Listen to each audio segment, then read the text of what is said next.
People say you can feel it in your bones when something's wrong. I didn't. I felt it in the leftovers. Yeah, that's how this whole thing began. Not with lipstick on a collar. Not with whispers behind a door.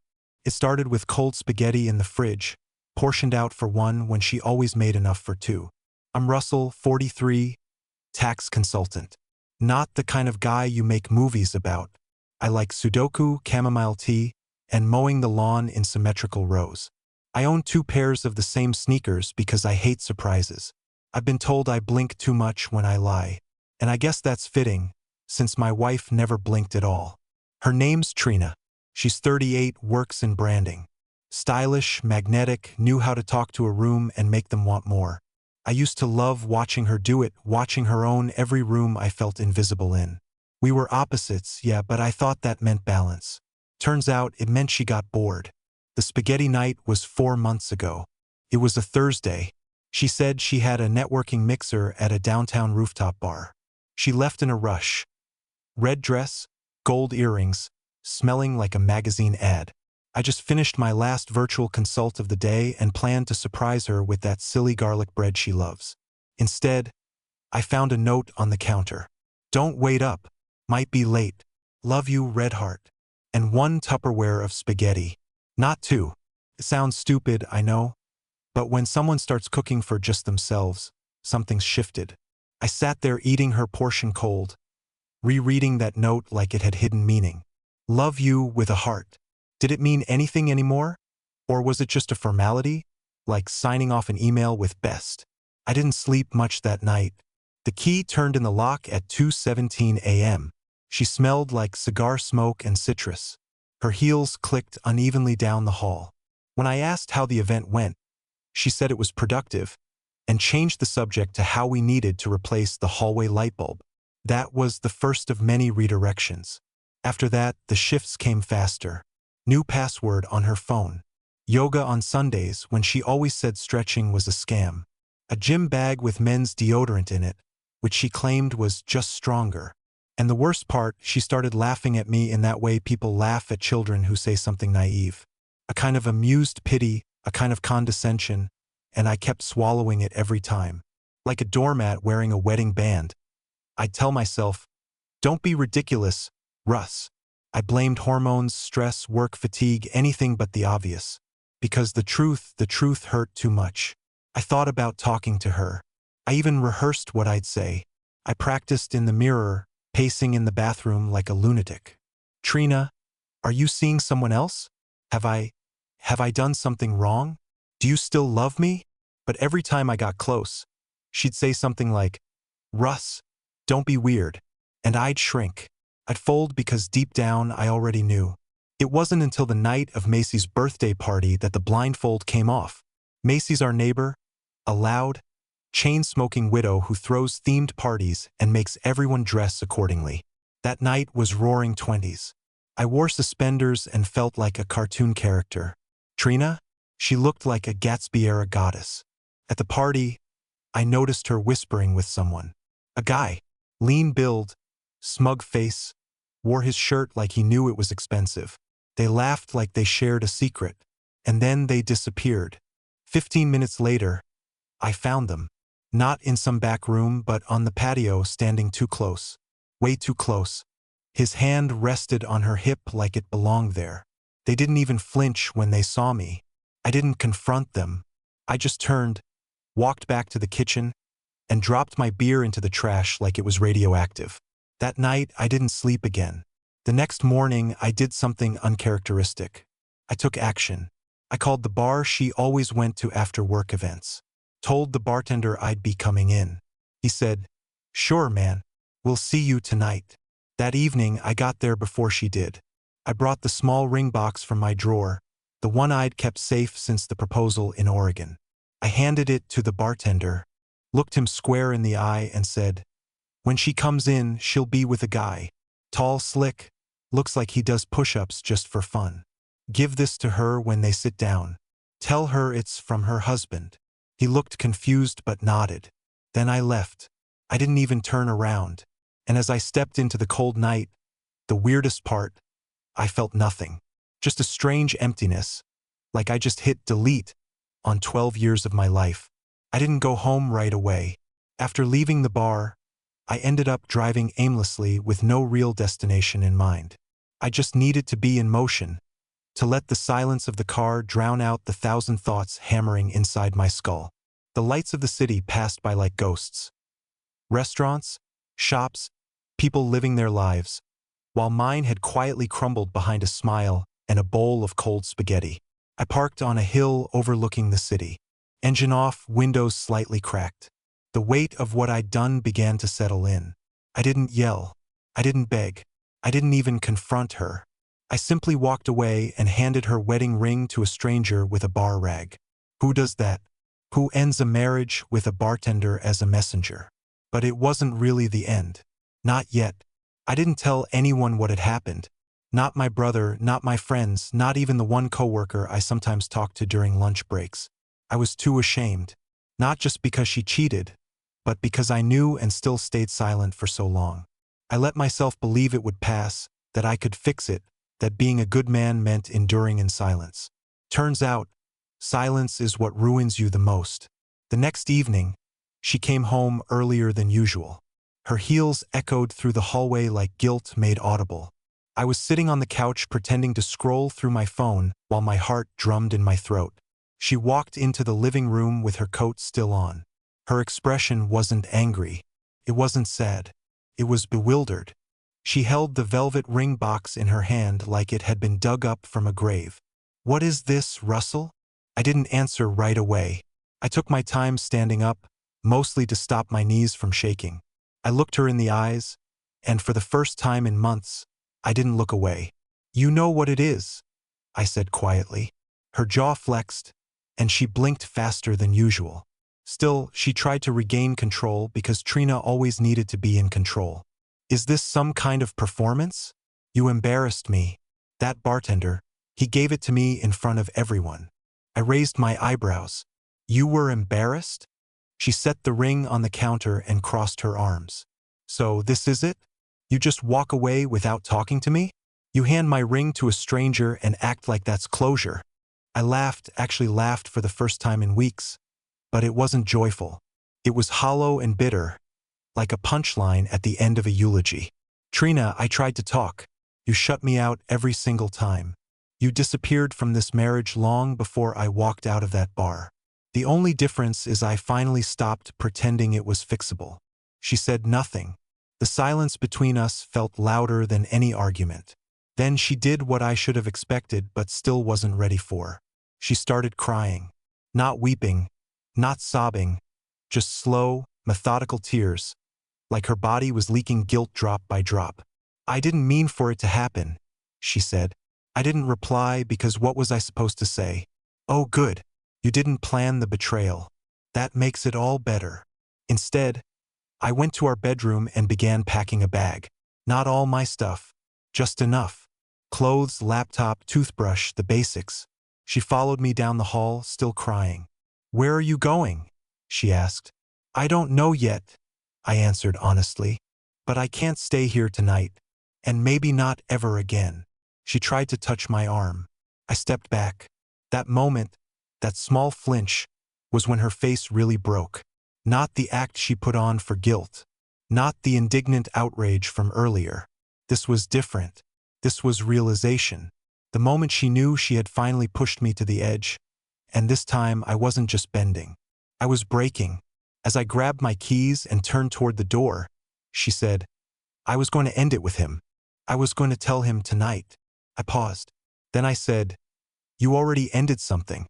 It just wasn't with him." And I left. I didn't check into a hotel. I didn't crash on someone's couch. I drove to my office, let myself in with my key card, and slept on the crappy pull-out couch in the break room. That night, as I lay there in a suit jacket rolled up as a pillow, I stared at the ceiling tiles and whispered to no one, "I don't even know who I am without her." And I meant it, but I'd have to find out soon. I didn't return home for 4 days. Trina messaged me twice, once asking if I was okay, and once asking if I was coming back to talk. I left both unread. I didn't want to hear more half-truths. I didn't want her to twist the story into something vague enough for her to avoid blame. I wasn't ready for the guilt games or the emotional gymnastics. I needed space to think, to remember who I was before I became the guy who ignored red flags just to keep the peace. I lived off vending machine snacks and microwave noodles in the office. At night, I stared out the window of the break room while the city buzzed below, mocking me with its normalcy. During the day, I sat at my desk pretending to work. My clients didn't notice. I'm good at being quiet, good at hiding. But I felt like I was on autopilot, like my soul was watching my body from outside, shaking its head and asking, "How did we end up here?" On the 5th day, something changed. My coworker, Devin, found me asleep at my desk. He didn't ask anything at first, just dropped a sausage biscuit from the deli beside me and said, "You look like trash. Eat something." I could have lied, said I was working late, said I was fine, but I didn't. I just muttered, "She cheated," and he nodded like he'd been waiting for it.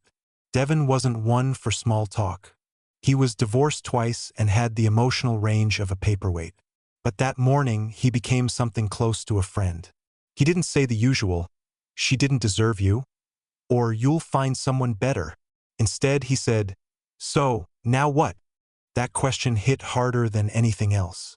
Because I didn't know. I didn't have a plan. I hadn't even called a lawyer. I hadn't told my family. My mother thought Trina and I were still planning our trip to Maine this summer. If she knew her daughter-in-law had been hooking up with a guy from the bar scene, she'd call it trashy nonsense and demand blood. But I wasn't there yet. I wasn't ready to burn the house down. I just wanted to escape from it. Eventually, I knew I had to go back. Not for her, but for my stuff, for closure, for answers I probably wouldn't get but still needed to seek. I went late in the evening when I knew she'd be home. I wanted her to see me, to see the face of the man she gutted while pretending to love him. She opened the door slowly, as if she wasn't sure who would be on the other side. Her face was pale, makeup-free, eyes heavy like she hadn't slept. I noticed her ring finger was bare.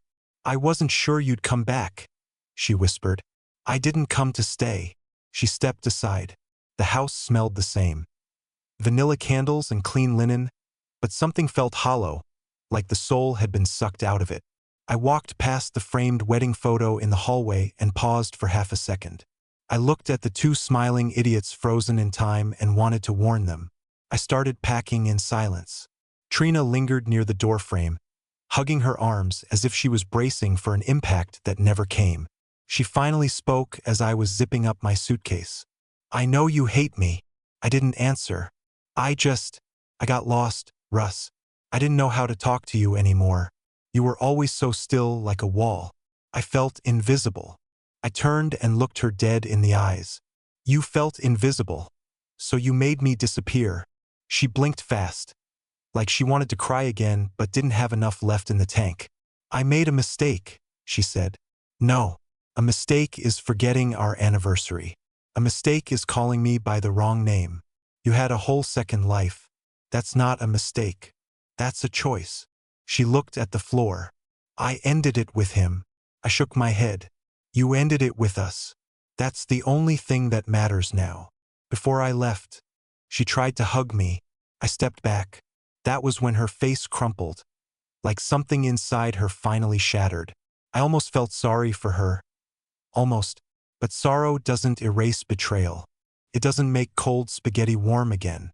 As I walked out the door, dragging my life behind me in a squeaky-wheeled suitcase, I didn't feel strong. I didn't feel victorious. I just felt done. And that, oddly enough, was its own kind of peace. I didn't go far. After leaving the house, I checked into a modest little motor lodge about 20 minutes outside the city. The kind of place where the vending machine sells toothbrushes and the front desk clerk asks no questions. Room 112 had creaky floors, stained curtains, and a mattress that could barely support its own shape, let alone my regrets. But I didn't care. For the first time in years, I didn't have to pretend. I didn't have to fake small talk or tiptoe around mood swings or ignore red flags. I just laid there staring at the water-stained ceiling, alone, and somehow more myself than I had been in a long time. The first night was quiet. The second was harder. That's when the silence really started screaming. I began replaying everything, not just the betrayal, but all the missed moments that led up to it. All the times she said she was just tired, or when she declined dinner with my parents because she had a deadline. I thought about the vacations we didn't take, the fights we buried instead of solving, and the months she stopped calling me by pet names and started just using "hey." There's something brutal about realizing how long someone's been detaching while you were busy holding things together with both hands. I wanted to scream at her, not for cheating, but for the slow erosion, for the way she made me feel like the wallpaper in my own life, always in the background, never worth a second glance. On the third night, I finally responded to one of her texts. It wasn't long, just a single sentence. "Please don't contact me unless it's for legal reasons." She didn't reply. I think she knew it was the first real boundary I'd ever set. I wasn't the old Russell anymore. Not the quiet guy who let everything slide just to avoid conflict. Not the man who gave and gave until he had nothing left but a ring and a memory of a laugh that wasn't his anymore. I took a week off work, using some of my leftover PTO. Devin covered a few appointments for me. Didn't ask questions. He just texted, "Let me know when you're breathing again." For a guy who once said emotions are a government conspiracy, that meant a lot. One morning, as I sipped bad motel coffee from a styrofoam cup, I found myself Googling divorce attorneys. That made it real. Before that, everything had felt temporary, like a long, bad dream. But staring at names of lawyers and reading Yelp reviews from bitter ex-spouses made it hit differently. This was no longer about heartbreak. It was about dismantling a life. I scheduled a consultation with a woman named Angela Kane. Her reviews said she was ruthless, organized, and unshakably calm. That sounded perfect. When I met her, I told her everything, probably more than she needed to know. I expected her to interrupt or take notes or act cold, but she just listened, nodded, and said one sentence that I haven't been able to forget. "People don't cheat because they're happy, but they stay cheating because they think you'll never leave." That hit me in the throat like a steel pipe. I left her office with a folder, a checklist, and a surprising amount of clarity. The shock was fading. The anger was still there, buried beneath a layer of resignation. But most of all, I felt ready. Ready to close the chapter. Ready to stop loving a version of her that didn't exist anymore. That same evening, I drove back to the house one last time. Not to talk, not to argue, but to get what was left. She wasn't there. I let myself in with my key, walked through what used to be my home, and saw the places where my presence had already been erased. My jacket wasn't hanging by the door anymore. My favorite coffee mug was gone. She'd even taken down the photo of us in Oregon, the one from the cliff where I proposed. The house looked emptier than when we moved in. As I packed the rest of my things, I found a letter on the nightstand, handwritten, folded carefully. "I'm sorry. I really am. You didn't deserve this. I thought I wanted something else, but I didn't realize I'd lose everything in the process. I know there's no fixing this, but I hope one day you'll remember at least some of the good. I'm not proud of who I became. You were always better than me in ways I never admitted. Trina." For a second, I stood there just holding the paper. It didn't make me cry. It didn't even make me feel better. It just confirmed what I already knew. She only understood the damage once the silence started speaking louder than my words ever did. I walked out of that house and didn't look back. Not once. I didn't go back to the motel that night. Something about returning to that dim room with the buzzing light and paper-thin walls felt too stale, like I'd outgrown even the place where I went to escape. So I drove instead. No destination, no playlist, just the hum of tires and the occasional sound of my own shaky breathing. Somewhere around midnight, I found myself in front of a diner I hadn't been to in years, an old place Trina and I used to stop at during road trips, way back when we actually took those. I don't know what made me pull in. Maybe I was chasing a piece of myself I'd left behind on one of those long drives when the silence between us still felt comfortable instead of crushing. I ordered pancakes at midnight, alone, and for once it didn't feel sad. Felt honest. The waitress was older, kind. She poured me coffee and said I looked like someone who needed it. I wanted to tell her everything, Just dump it all in her lap because sometimes strangers are easier to talk to than the people who know you too well. But instead, I just said, "Rough week." She nodded, patted my shoulder, and replied, "Ain't they all, honey?" After I ate, I sat there longer than I needed to, staring out the window, watching as the fog settled over the empty parking lot like a blanket over something forgotten. That's how I felt. Not just betrayed, not just lost, but forgotten. Like I'd been living in someone else's love story. And when she got bored, she just turned the page without telling me. That night, I slept in my car, parked behind the diner. I used an old hoodie as a pillow and cracked the window just enough to breathe in the cold air. It was the best sleep I'd had in days. The next morning, I called my mom. I wasn't planning to. I didn't want to hear the heartbreak in her voice, or worse, the rage. My mother adored Trina, had her saved in her phone as my future daughter forever. She used to send her soup recipes and comment on all her Facebook posts. But I knew I had to tell her eventually, and I figured it would hurt less coming from me. She answered on the second ring, chipper as always. "Russell, I was just thinking about you. You and Trina still coming for Easter." There was a pause, the kind that stretches out and makes your stomach sink. And I said it. "No, Mom. Trina and I. It's over." Silence. Then, "What do you mean? Did you two fight?" I took a deep breath and told her everything. Not every detail.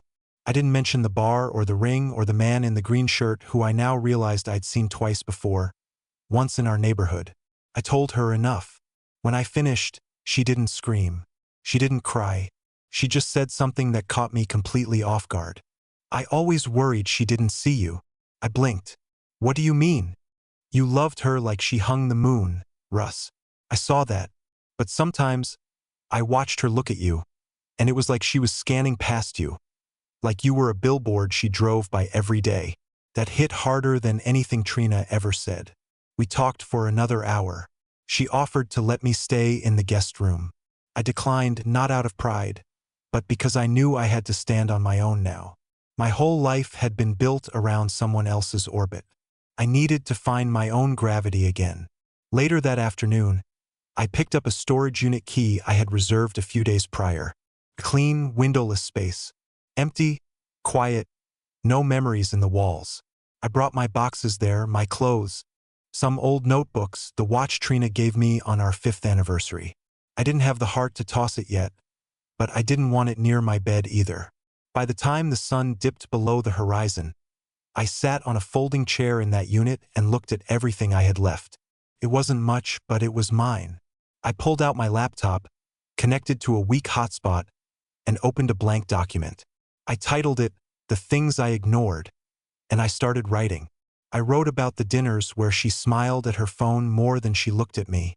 I wrote about the night she came home wearing a necklace I'd never seen and told me she picked it up on sale, only for me to find a receipt from a boutique men's store in her glove compartment.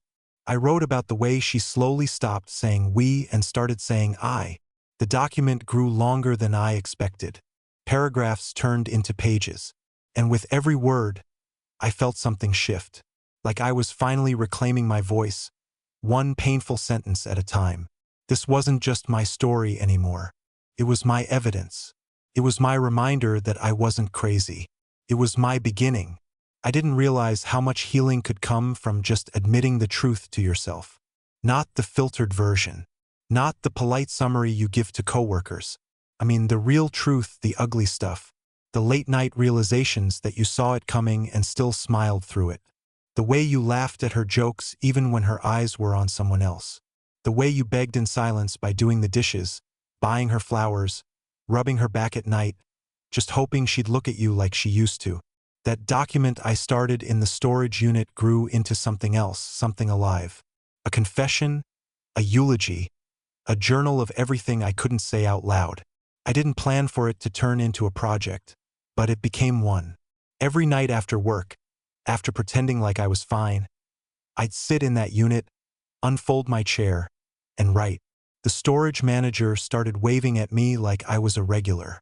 He even brought me a lamp one evening. "No one should be writing under a ceiling bulb that's sad," he joked.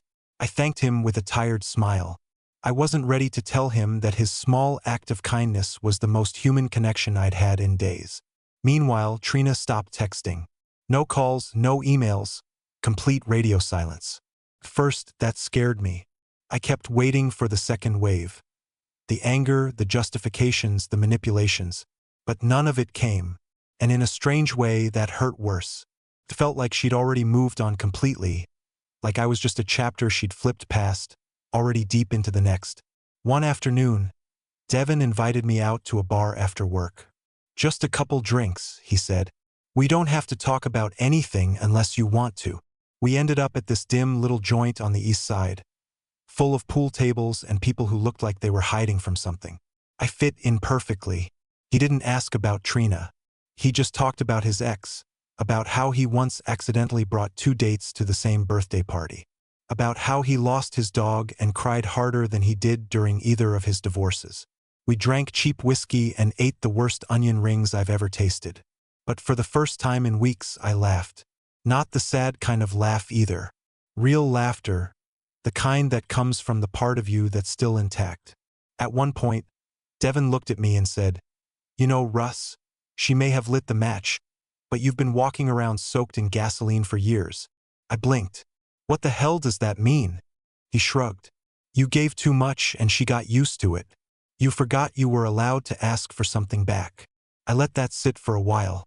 I'd always thought love meant sacrifice, patience, compromise. But maybe I'd confused love with erasure. I'd let myself become a ghost in my own relationship, haunting rooms where I was no longer wanted. That night, back in the unit, I opened my laptop and renamed the document "What I Deserved," because I did.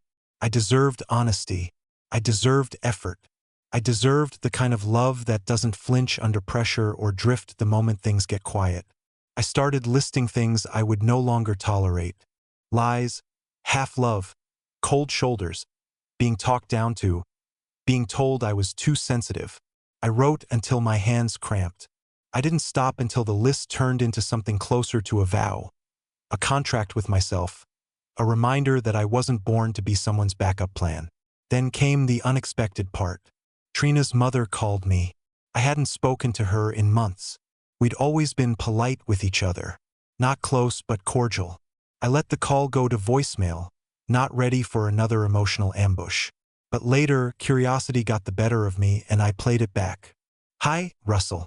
This is Maggie. I'm sorry to call out of nowhere, but I just wanted to say, I'm sorry.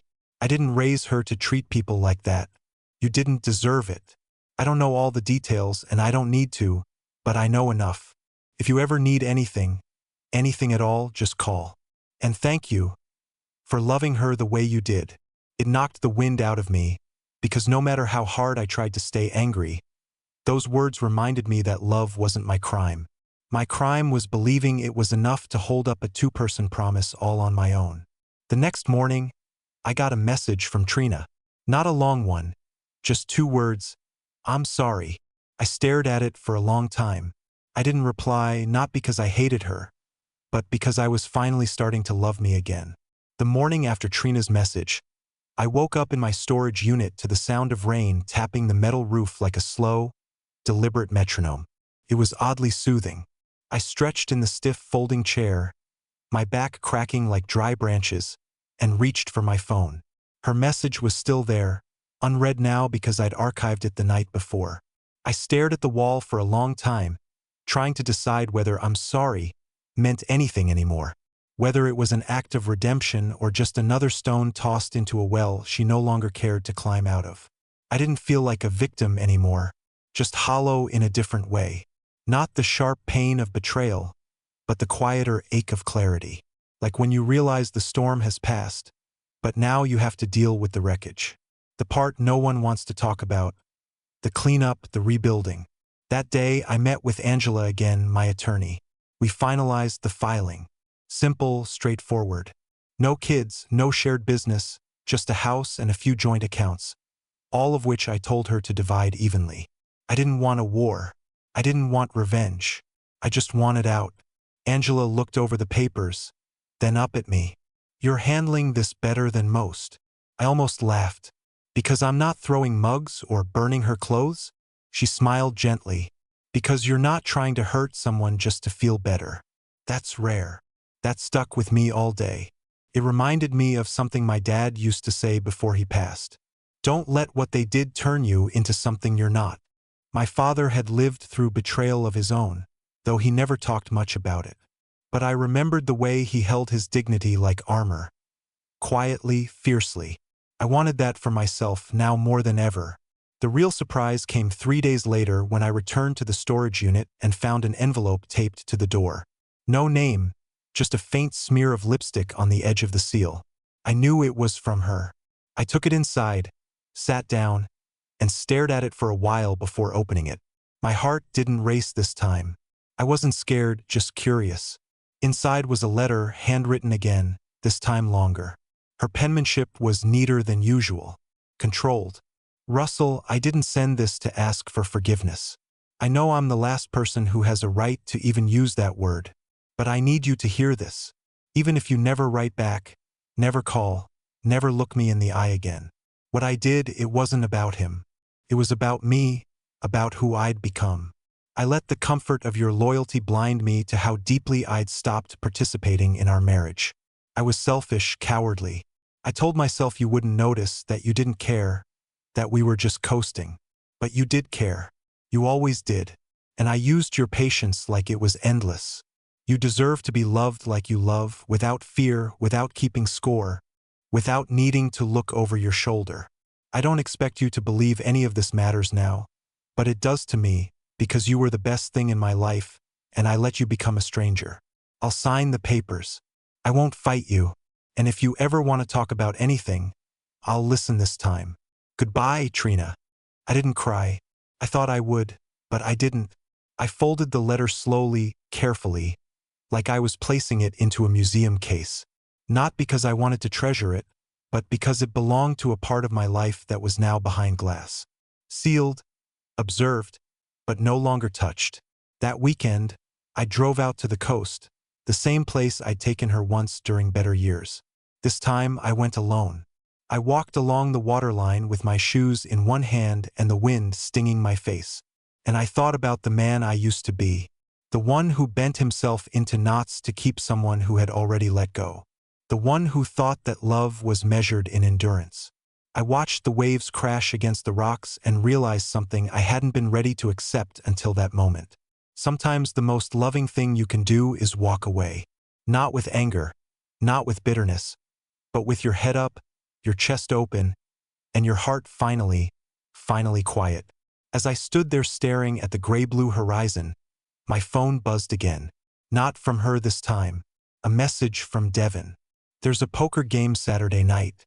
No pressure, but we could use someone to lose quietly. I smiled. For the first time in a long time, I wanted to say yes. Saturday came, and for once, I didn't feel like hiding. I showed up to Devin's poker night with a six-pack and a bag of chips I picked up from a gas station on the way. The guys didn't ask too many questions. They cracked jokes, dealt cards, and mocked each other over terrible hands like nothing in the world could ever really go wrong. And for one beautiful night, I let myself belong to that simplicity. I laughed, I lost $20, and I actually talked not about Trina, not about the divorce, but about dumb movies, bad takeout, and why I'll never understand fantasy football.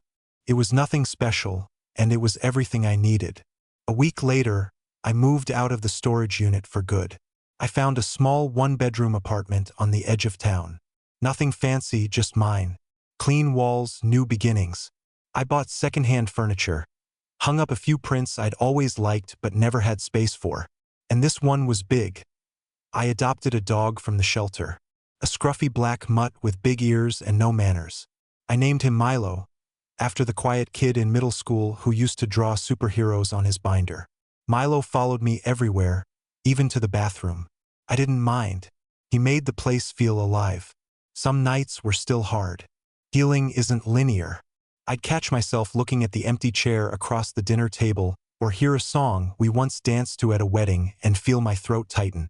But then Milo would drop a slobbery toy in my lap. Or I'd get a random text from Devin saying, "Still alive? Don't ghost me like your ex." And I'd remember I was moving forward, even if it was just one shaky step at a time. One afternoon in May, I took a walk downtown. There was a street fair going on. Food trucks, local art, musicians playing covers from the 90s on worn-out guitars. I wandered with no real goal in mind, just soaking in the noise, the colors, the comfort of strangers laughing without pain behind their eyes. That's when I met her. She was standing at a booth selling handmade candles, tall, soft features, big glasses that kept slipping down her nose. She smiled at me like she'd been expecting me, even though we'd never met. Her name was Helen. She just moved to the city, sold her condo up north after a messy split. We talked for an hour without realizing time was passing. About books, about dogs, about how weirdly comforting it is to burn a lavender candle after a rough day. I didn't ask for her number. She offered it. Weeks later, we went for coffee, then dinner, then another dinner. There were no fireworks, no breathless kisses in the rain. Just comfort, conversation, kindness, the kind of ease you only recognize when you've lived through the opposite. I didn't rush anything. I didn't try to fill a void. I just showed up, and so did she. Eventually, I told her everything about the ring, the bar, the betrayal. She didn't flinch.